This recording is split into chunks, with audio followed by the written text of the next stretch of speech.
Assalamualaikum warahmatullahi wabarakatuh. Halo, perkenalkan nama aku Dia Sofia Azhar dari kelas HI 4A. Dan di video kali ini aku bakal ngejelasin review mengenai buku The National Security Problems and Solutions karya Patrick M. Morgan chapter 6 mengenai The Great Power Concern. Without any further ado, let's get into the review. Nah, sebelumnya aku bakal ngejelasin apa itu The Great Power Concern. Kalau diterjemahin ke bahasa Indonesia secara langsung sih, The Great Power Concern itu kan konser kekuatan besar. Maksudnya konser itu apa? Apakah band yang terkenal di satu konser gitu? Enggak ya. The Great Power Concert di sini tuh maksudnya adalah kumpulan negara great power yang berusaha untuk menyatukan dan mengkoordinasikan kebijakan luar negeri mereka untuk mencapai suatu tujuan tertentu, guys. Tujuan yang ingin mereka capai itu berkaitan dengan hal-hal keamanan. Mereka tuh melakukan ini pasti ada alasannya dong. Nah, alasan dari dibentuknya konser itu berkaitan dengan strategi untuk mencegah ancaman perang terhadap keamanan internasional yang pada dasarnya tuh bersifat nasional dan sebenarnya bisa dilakukan oleh satu negara aja. Namun di sini negara great power tuh kayak selain ingin memperluas perlindungan terhadap negara lain, mereka juga ingin menjaga keamanan negaranya sendiri. Negara-negara besar juga merasa memiliki power yang kuat untuk mengkoordinasikan tindakan mereka serta untuk menghindari perang besar yang bisa merugikan banyak pihak. Alasan yang keduanya adalah timbulnya ketakutan di antara para pemenang perang besar yang terakhir. Maksudnya di sini itu adalah kayak negara yang menang terus ada pihak yang kalah juga. Negara-negara atau pihak yang menang ini tuh merasa takut kalau misalkan pihak-pihak yang kalah itu akan meluncurkan aksi besar yang bisa aja merugikan mereka juga. Nah, dari itu pihak yang menang sama pihak yang kalah ini tuh menjalin kerjasama agar di masa damai itu tidak saling menyerang satu sama lain. Nah, selanjutnya The Great Power Concert ini memiliki elemen-elemen penting. Yang pertama, kekuatan besar. Negara great power sangat ingin memiliki suara tentang segala sesuatu yang penting sebagai bagian dari peran yang mereka mainkan di dunia. Jadi kayak negara yang paling kuat tuh berpartisipasi gitu. Yang kedua, tujuan dari dibentuknya konser adalah untuk keamanan. Negara-negara great power sepakat untuk melakukan kerjasama dalam mengelola sistem internasional untuk tujuan keamanan atau bahkan untuk menjaga perdamaian di antara mereka sendiri. Mereka juga mungkin khawatir jika ada beberapa konflik yang berpotensi menimbulkan bahaya yang sangat besar seperti penggunaan nuklir atau kayak konflik yang kira-kira bisa berdampak luas. Yang ketiga, konser hampir selalu bertindak atas kebulatan suara, menimbulkan adanya hak veto bagi para pemilik suara. Ada dua aturan yang berlaku. Kedua aturan ini tuh nggak ditetapin di tiap kasus dan hanya menjadi sebuah tanda kalau konser tuh merupakan hal yang penting bagi para anggotanya. Selain itu, anggota tuh boleh tidak sepakat dalam beberapa kesempatan selama hal itu tidak mengancam keberadaan konser. Mereka juga bisa abstain jika mereka tidak bisa sepakat dalam satu hal tetapi nggak menganggap penting bagi kepentingan mereka. Yang keempat, anggota konser tidak boleh terlalu terikat dengan kebijakan luar negeri masing-masing. Para anggota tuh harus menerima batasan-batasan tertentu dan fokus dengan tujuan yang ingin mereka capai. Dan elemen yang terakhir, anggota konser tidak boleh mencampuri urusan internal negara lain.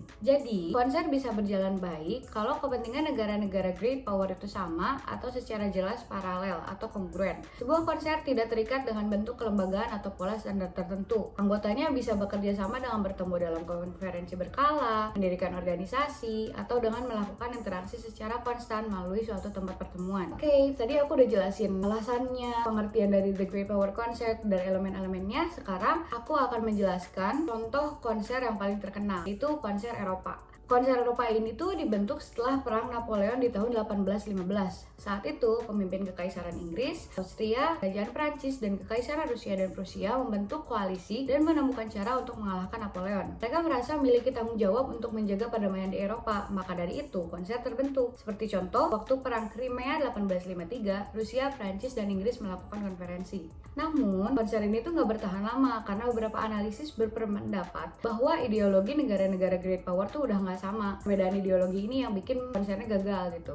Inggris dan Prancis yang berhaluan ke arah demokrasi dan kapitalisme, Austria, Hungaria, dan Rusia yang monarki dan feodal, serta Jerman yang berada di tengah-tengah. Selain itu, ketegangan yang timbul karena kebangkitan Jerman dan Italia serta mundurnya Ottoman Empire juga menjadi alasan lain mengapa konser Eropa gagal. Setelah konser Eropa gagal, konser mulai dibicarakan lagi tuh di sekitar tahun 1930-an. Saat itu, Inggris dan Prancis berusaha untuk menarik Jerman dan Italia ke dalam manajemen kekuatan besar yang kooperatif dalam sistem Eropa. Jerman yang saat itu dipimpin oleh Adolf Hitler bersikeras untuk menggabungkan Austria dengan Jerman. Semua ini akhirnya diakui oleh Inggris dan Prancis. Namun, konser ini kembali gagal karena ambisi Jerman yang ingin memperluas wilayah nasionalnya itu terlalu kuat, jadi nggak bisa diajak kerjasama juga gitu. Setelah mengalami kegagalan lagi, konser konser kembali muncul pasca Perang Dunia Kedua. Amerika Serikat memimpin dalam merancang Perserikatan Bangsa-Bangsa atau PBB untuk membantu mengelola keamanan global, dan hal ini menjadi dasar dari terbentuknya Dewan Keamanan PBB. Negara-negara besar kayak Amerika Serikat, Uni Soviet, Inggris, Prancis, dan Cina dijadikan anggota tetap. Namun, adanya konser yang terbentuk menjadi Dewan Keamanan PBB ini tuh lagi-lagi gagal karena konflik politik di antara negara Great Power itu terlalu besar dan akhirnya malah berkembang menjadi Perang Dingin. Setelah kembali mengalami kegagalan di Perang Dunia II, Kissinger dan Nixon sebagai politisi asal Amerika Serikat berusaha untuk kembali menciptakan konser pada era Perang Dingin. Mereka menyatakan bahwa Eropa Barat dan Jepang pada saat itu telah pulih sepenuhnya dari Perang Dunia II dan siap untuk kembali mengelola urusan dunia. Mereka juga menarik Cina ke dalam peran yang lebih normal sebagai kekuatan besar dengan mengubah kebijakan AS dan Cina secara radikal di tahun 1971 dan juga pada Uni Soviet dengan meluncurkannya kebijakan Detente di tahun 1972. Ini adalah kebijakan luar negeri Amerika Serikat di era Cold War.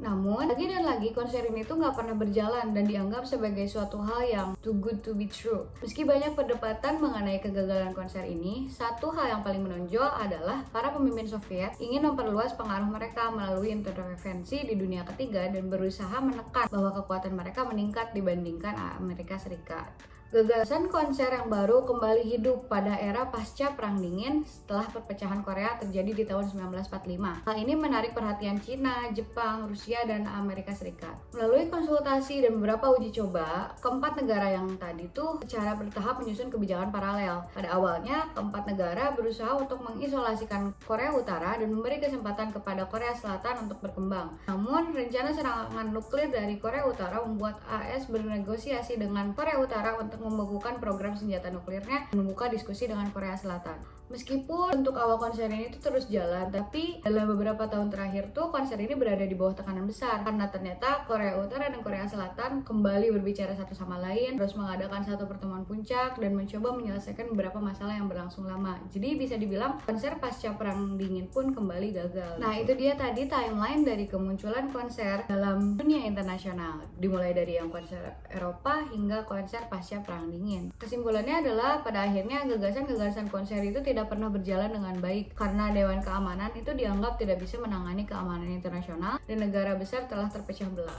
Tapi bisa gak sih kalau konser dibentuk lagi di kehidupan saat ini? Melihat dari meningkatnya saling ketergantungan, lebih banyak demokrasi, peningkatan komunikasi, transparansi yang lebih besar, dan semua hal lain yang menyertainya, menunjukkan bahwa konser bisa aja dibentuk kembali. Akan tetapi, gak ada kepastian bahwa hal itu gak akan terjadi kan? Tapi menurut Morgan, kalau konser dibentuk di kehidupan saat ini itu lebih merupakan strategi mundur, suatu yang digunakan karena pendekatan kooperatif lain yang menjanjikan untuk perdamaian dan keamanan tidak berhasil.